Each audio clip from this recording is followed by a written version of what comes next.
नबी पाक सल्लल्लाहु अलैहि वसल्लम हज़रत अब्दुल्ला बिन अब्बास रज़ियल्लाहु अन्हु से रवायत है। कौन है ये अब्दुल्ला बिन अब्बास? वही जो छोटी उम्र में मेरे नबी के रात की इबादत देखने का शौक रखते हैं। ठीक है, हज़रत मैमुना के भांजे हैं, हज़रत अब्बास रज़ियल्लाहु अन्हु के बेटे हैं।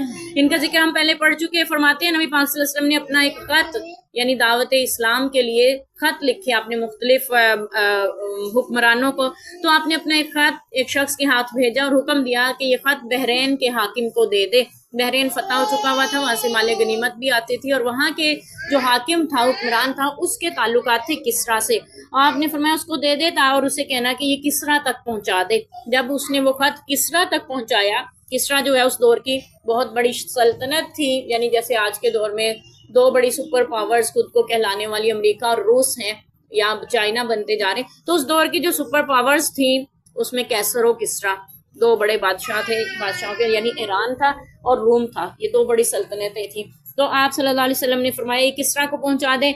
उसने जब उस खत को पढ़ा तो उसमें लिखा था मोहम्मद सल्लल्लाहु अलैहि वसल्लम की तरफ से ये खत तुम्हें लिखा जाता है कि तुम इस्लाम कबूल करो, दीन की बातें थी। तो उसने गुस्से में कहा कि नाउजुबिल्लाह, ये लोग तो हमारे गुलाम हैं, यानी अरब वाले तो ये हमें दावत दे रहे हैं कि हम इनकी गुलामी में आ जाएं, हम इनकी इताअत करें। तो उसने गुस्से में आके उस खत को चाक कर डाला, नाउजुबिल्लाह। यानी उसके आप सल्लल्लाहु अलैहि वसल्लम को जब इसकी इत्तला मिली तो आपने बद्दुआ दी और फरमाया कि बिल्कुल इसी तरह उसके भी टुकड़े टुकड़े कर दिए जाएंगे। और फिर चंद दिन न गुजरने पाए थे कि उसको भी कत्ल कर दिया था। उसके बेटे ने ही उसको सल्तनत हासिल करने के लिए उसको काट के रख दिया था। तो जब फिर इसने जो है ना मजीद ये किया कि अपने सिपाहियों को रवाना किया और कहा कि जाओ, जिस शख्स ने मुझे ये खत लिखा है उसको गिरफ्तार करके मेरे पास लेके आओ।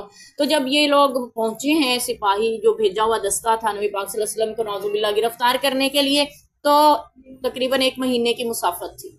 तो आप सल्लल्लाहु अलैहि वसल्लम के पास पहुंचे तो आपने फरमाया किधर आना हुआ। उन्होंने कहा कि तुम्हारी ये जुर्रत, हमारे बादशाह को इताअत का खत लिखते हो, तो हमें हुक्म मिला है कि हम आपको गिरफ्तार करके ले जाएं। आप सल्लल्लाहु अलैहि वसल्लम ने फरमाया ठहरो, तुम्हें खबर दे दूं कि तुम्हारा बादशाह कत्ल किया जा चुका।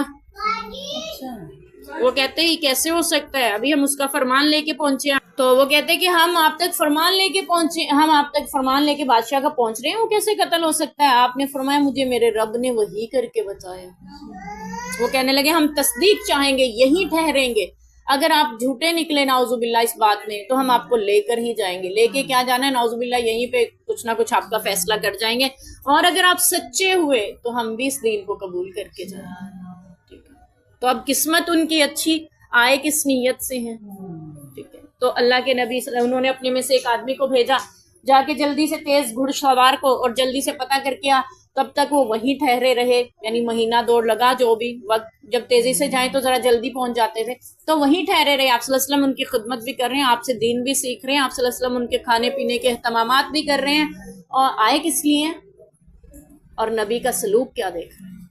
ठीक है, तो फिर जब पता चला कि ये खबर सच्ची है, उसके बेटे ने ही उसको कत्ल कर दिया है, तो वो लोग कहने लगे अल्लाह के रसूल अब हम वापस नहीं जाते, अब तो हम मुसलमान होना चाहते हैं, बगैर इस्लाम की दौलत लिए नहीं लौटेंगे। फिर वो मुसलमान हो गए और उस अमल पे जो उसके बादशाह ने हुक्म दिया था उस पे माजरत करते हुए वापस पलटे। तो अल इस्लाम की खूबी ये है कि वो कबूल करने वालों के पिछले सारे गुनाह को माफ कर दिया करते हैं अल्लाह ताला। तो बहरहाल ये यानी यहाँ पे इस हदीस को लाने का मकसद ये है कि लिख कर भी रवायात बयान की जा सकती है। जैसे इमाम बुखारी रहमतुल्लाह अलैह ने हदीस लिख कर पहुंचाई उम्मत तक, उसका सबूत लेके आए हैं इमाम बुखारी कि हदीस को लिख कर भी बयान किया। जैसे अब नबी पाक ने खत लिख के भेजे है ना, उसमें अल्लाह के नबी की बातें तालीमात थी, तो हम भी ये हदीस जो लिख रहे हैं ना, ऐसे ही नहीं लिख रहे, अपने नबी की सुन्नत समझ के लिख रहे हैं। इमाम बुखारी ये हदीस भी इसलिए लेके आए हैं इस इल्म के बाब में कि ये इल्म हम जो जमा कर रहे हैं मेरे नबी की सुन्नत है लिख कर पहुंचाना, तो मैं भी लिख कर उम्मत तक पहुंचा रहा हूँ, ये इसकी शरह की